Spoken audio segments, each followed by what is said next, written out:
Bonjour tout le monde, mon nom est Robert Gauthier, puis bienvenue au réseau qui s'appelle Lumière sur la prophétie biblique. Alors ce matin, j'ai ma tasse de café, puis comme vous pouvez voir, c'est marqué Tim Horton. Hein? Alors ce qu'on veut aujourd'hui, c'est qu'on veut prendre des Timbits, hein, des Timbits d'expression prophétique. OK? L'autre jour, on en a pris un l'expression était jusqu'au cou. Hein? Aujourd'hui, on va en prendre un autre qui s'appelle Il agira ou agir. OK? Alors, je bois mon café puis je suis avec vous. L'expression agir ou il agira, elle se retrouve dans Daniel chapitre 8. C'est dit au verset 12. Et elle jeta la vérité par terre et agit et prospéra. Maintenant, j'ai la version Darby et puis M. Darby a une petite note, la petite note A pour agir, il agit. Agir, c'est-à-dire faire de grandes choses, comme au verset 24. On va lire le verset 24. Se lèvera un roi au visage audacieux, entendant les énigmes, et sa puissance sera forte, mais non par sa propre puissance, et il détruira merveilleusement, il prospérera et agira et détruira les hommes forts et les peuples des saints. Alors, agir, c'est une expression qui veut dire faire de grandes choses. Au lieu, on va donner un exemple, la Première Guerre mondiale, la Deuxième Guerre mondiale.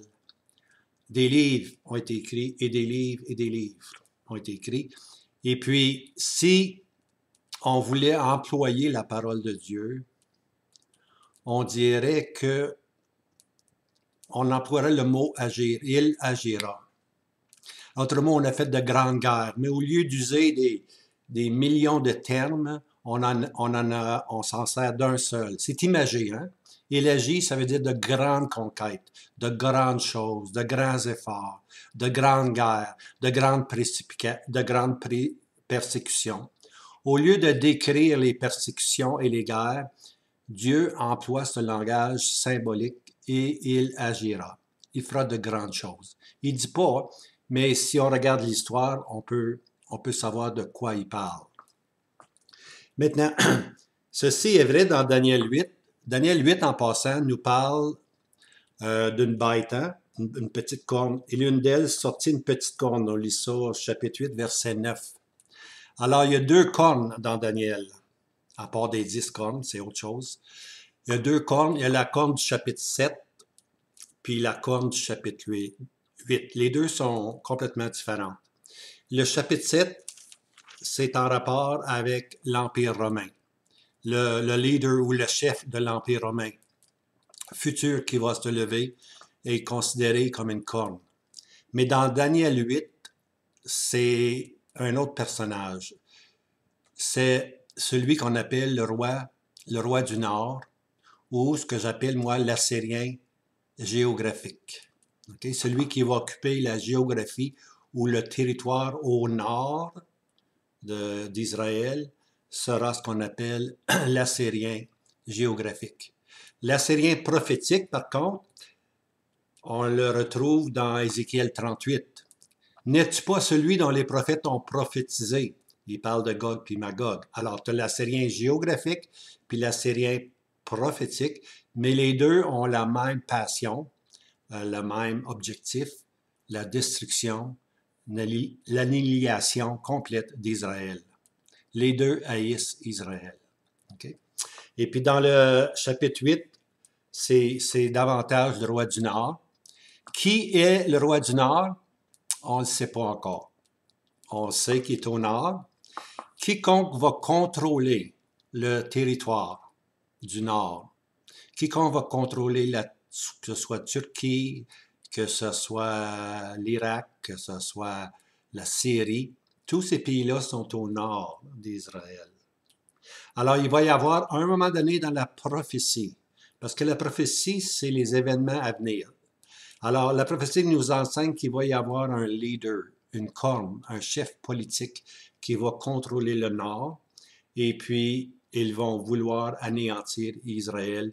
Ils vont agir, tout comme ici, le personnage qui a agi haïssait Israël, il voulait détruire Israël. Dans le futur va se lever un autre personnage, le roi du Nord, celui qui vient du Nord. Il sera soutenu par celui qui vient du fond du Nord.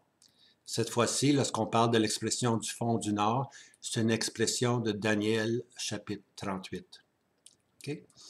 Alors, ici, c'est dit que cette corne-là va agir.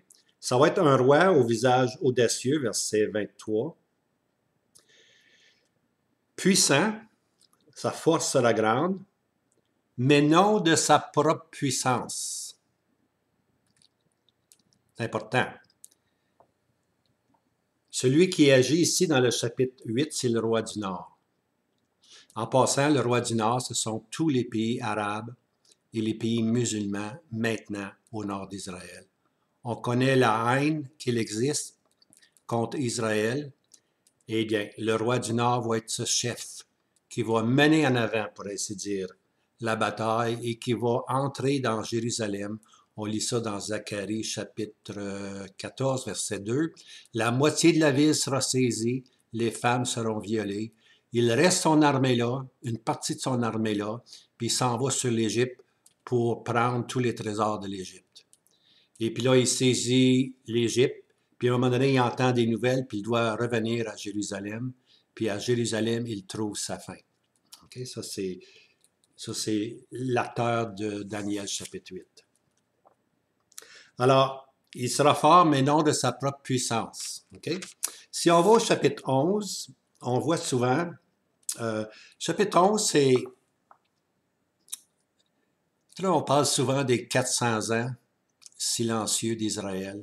En d'autres mots, 400 ans avant la venue du Seigneur Jésus, après Malachie, il y a comme un arrêt de temps, mais ce n'est pas vraiment un arrêt de temps, là, ça a continué.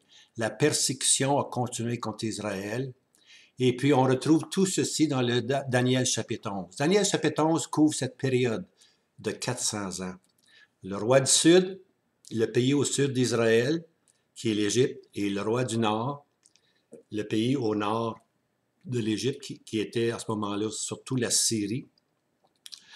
Les deux, le nord et le sud, vont se faire la guerre. Ils se font la guerre continuellement. Qui va contrôler?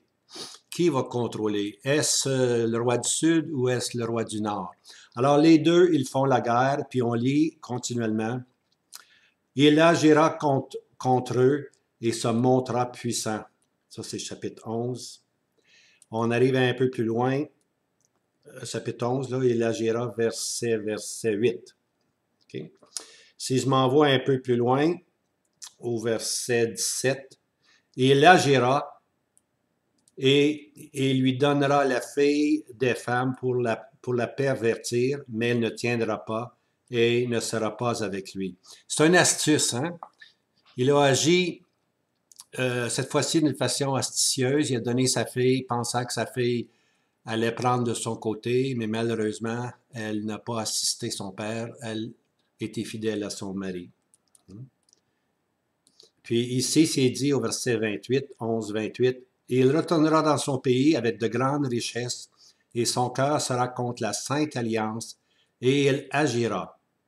Et il retournera dans son pays. » Alors ici, le roi est contre la Sainte Alliance. La Sainte Alliance, c'est Israël. On voit qu'il a agi, il a fait de grandes choses.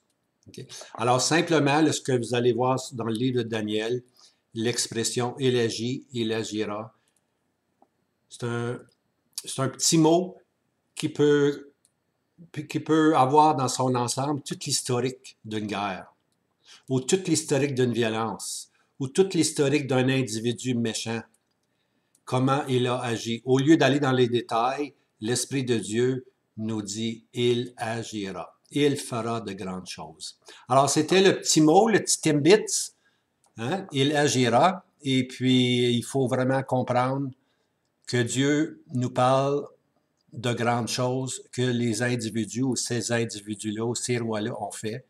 Soit qu'ils l'aient fait un contre l'autre lorsqu'ils combattaient ensemble pour avoir la conquête, ou soit qu'ils l'aient fait contre la Sainte Alliance, contre le peuple d'Israël.